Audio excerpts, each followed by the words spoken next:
तेरी वजह से फूटा ये। तूने धक्का दिया ना मुझे। नहीं, मैंने कुछ नहीं किया, लेकिन अफसोस कि काश ये मैंने तोड़ी होती। फिर से पीनी शुरू कर दिया आपने। झूठ बोला ना मुझसे। अपने पैसे की पीता हूँ, किसी और के पैसे की नहीं। तुझे पता है कितनी महंगी थी ये? अब कौन करेगा इसकी भरपाई? तुम। एक पैसा कमाया तूने कभी? नुकसान करके रख दिया मेरा। क्या बात है? अपनी पत्नी को ऐसे फटकार क्यों रहे हो?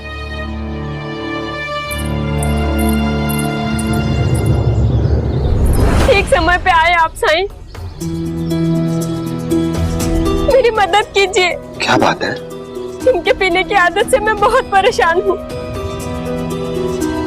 कुछ कहो तो उल्टा मुझे पे गुस्सा करते हैं। एक तरफ तो कहते हैं मैंने पीनी छोड़ दी है, और दूसरी तरफ चोरी छुपे। ये देखिए, ये रहा सबूत। विश्वासघात किया आपने मेरे साथ।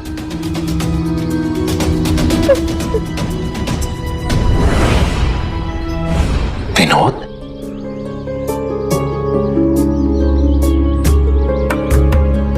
तुम्हें ये टूटा हुआ बर्तन दिख रहा है। इस शराब पर खर्च हुए पैसों की चिंता है तुम्हें, लेकिन तुम्हारी पत्नी के चेहरे पर चिंता की जो लकीरें हैं वो तुम्हें नहीं दिखती। तुम ये नहीं देख पा रहे हो कि वो तुमसे कितना प्रेम करती है, और उसे अपनी नहीं केवल तुम्हारी फिक्र है। वो तुम्हारे लिए चिंतित है, और तुम अपनी पत्नी को ऐसे डांट फटकार रहे हो जैसे वो तुम्हारी शत्रु हो। तुम्हें तो खुश होना चाहिए था कि तुम्हारी पत्नी को तुम्हारी सेहत की इतनी फिक्र है। आप बिल्कुल सही कह रहे हैं साईं। मैं जानता हूं कि ये मेरे भले के बारे में सोचती है, लेकिन साईं इसे भी तो समझना चाहिए ना कि आदत जाते जाते जाती है। ऐसा नहीं है कि मैं छोड़ना नहीं चाहता। मैं अपनी तरफ से पूरी कोशिश कर रहा हूं। मैंने सच में बहुत कम कर दी है पीनी। आप चाहे तो पूछ सकते हैं इससे। पहले मैं रोज पीता था सरेआम, लेकिन अब 10-15 दिन में तलब लगती है, एक बार पी लेता हूं, वो भी छुपा के। धीरे धीरे ऐसी आदत छूट जाएगी साईं। क्या इतना काफी नहीं है? मैं इसकी खुशी के लिए क्या कुछ नहीं कर रहा हूं, तो क्या इससे सहयोग नहीं करना चाहिए? लेकिन ये मुझ पर हमेशा शक करती है। मुझे ऐसे घूर के देखती जैसे कोई मैं चोर चक्का हूं। ये तुम नहीं, तुम्हारे अंदर का शैतान बोल रहा है,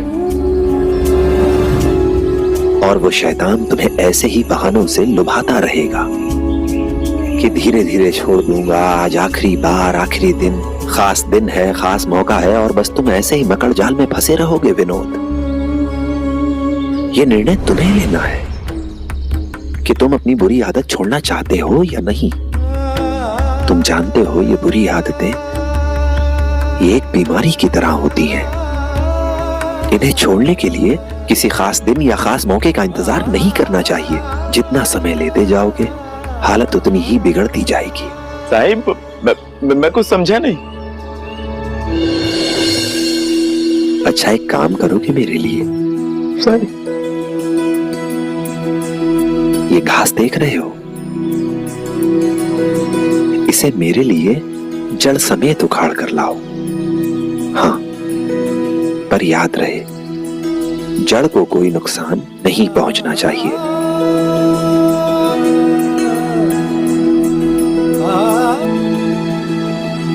घास उखाड़ने में दिक्कत हुई? बिल्कुल नहीं। अब जाओ, इस पौधे को भी जड़ से उखाड़ कर लाओ।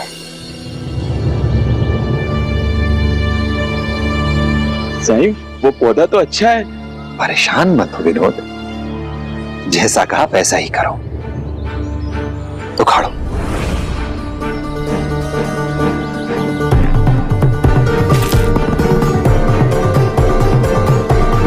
ये लीजिए साईं। लेकिन साईं, मुझे कुछ समझ नहीं आया। सबरी विनोद, सबरी समय आएगा तो सब समझ में आ जाएगा तुम्हें। बस अब तुम मेरा आखिरी काम और कर। अब ये मत कहिएगा कि मैं उस पेड़ को जड़ समेत उखाड़ कर ले आऊं।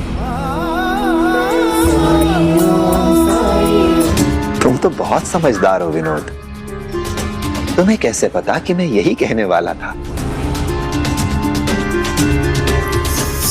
सच में साईं?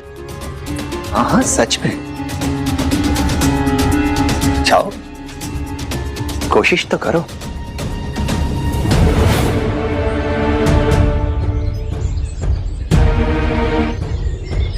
साईं, इस पेड़ को उखाड़ना मेरे बस की बात नहीं है। एक बार कोशिश तो करो।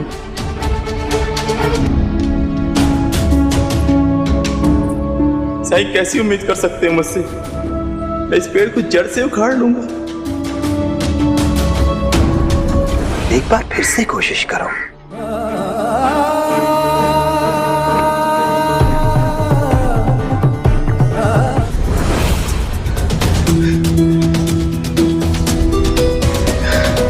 साईं, ये मुझसे नहीं होगा। ये विशाल पेड़ है, इसे कोई अकेला आदमी नहीं उखाड़ सकता। और आप तो सब जानते हैं फिर भी। यही तो मैं तुम्हें समझाना चाहता हूं। इस घास को देख रहे हो? इसे तुमने बहुत आसानी से उखाड़ लिया क्योंकि इसकी जड़ें जमीन में फैली नहीं थी। अभी कुछ ही दिन पहले उगी थी ये, इसीलिए तुमने इसे आसानी से जमीन से निकाल लिया। ये पौधा, इस पौधे को भी तुमने थोड़ी सी मेहनत मशक्कत करके जमीन से उखाड़ लिया। ये पौधा भी ज्यादा पुराना नहीं था, कुछ 6-8 महीने पुराना ही था ये, इसलिए इसकी जड़ें जमीन में फैल तो गई थी पर मजबूत नहीं हो पाई थी। लेकिन ये पेड़ तो सालों पुराना है, दशकों पुराना, इसलिए इसकी जड़ें जमीन में फैली भी हैं और मजबूत भी हैं। इसलिए कोई भी व्यक्ति इसे अकेला उखाड़ नहीं सकता। हमारी बुराइयां, हमारी लतें भी कुछ नहीं जड़ों की तरह हैं। ये जितनी पुरानी होती जाती हैं, इनसे छुटकारा पाना, इन्हें अपने से अलग करना उतना ही मुश्किल होता जाता है। इसलिए जितना जल्दी हो सकता है इन्हें छोड़ दो, छुटकारा पालो इनसे। अगर तुम ये कहोगे कि तुम धीरे धीरे इन्हें छोड़ रहे हो, इनसे अलग हो रहे हो, तो इसका अर्थ ये है कि अभी भी आंतरिक रूप से तुम इनसे चिपके हुए हो, अलग नहीं हो पाए हो। और ये तुम्हारी बुरी आदतें, ये लतें धीरे धीरे अपनी जड़ें जमा रही हैं। समय के साथ साथ और भी मजबूत होती जा रही हैं।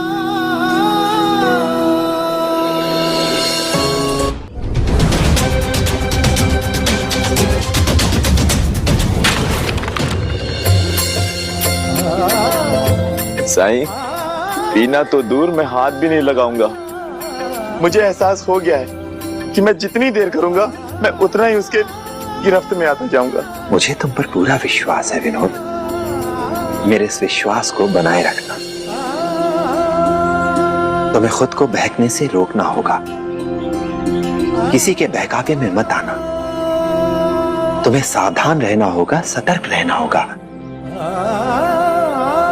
वरना पुरानी आदतें फिर से जड़ें जमाने लगेंगी।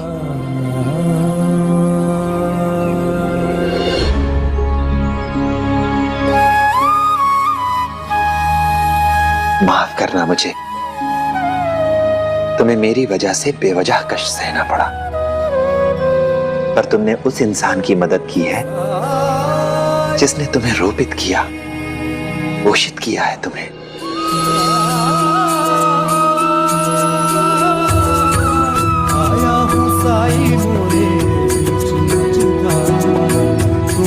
लगा दो साई, थाम ले हाथ में साई मोरी पतवार, मोरे साई मोरे दाता, मोरे तारणहार। ओम साई ओम साई, राम जी भला करे। ओम साई ओम साई ओम साई ओम कोई भी बुरी लत या व्यसन ये एक गंभीर मुद्दा है, चिंता का विषय है। लेकिन अक्सर इसकी चपेट में आए लोग इसे अपने परिवार, अपने परिजनों को बताने में डरते हैं, घबराते हैं। उन्हें लगता है कि उनका परिवार उन्हें छोड़ देगा या उन पर क्रोध करेगा। इसलिए अपने परिजनों से संपर्क बनाए रखें ताकि कोई भी अपनी बात कहने में घबराए नहीं, शर्माए नहीं। नशा एक कमजोरी है और इस कमजोरी को दूर करने के लिए हमें मानसिक शक्ति की आवश्यकता होती है। और ये मानसिक शक्ति हमें अपने परिवार, अपने मित्रों, अपने परिजनों के सहयोग से, उनके अपनेपन, उनके प्रेम और उनके विश्वास से ही मिल सकती है। इसलिए अपनों को कभी भी पराया ना करें, अपनों को हमेशा अपना बनाए रखें।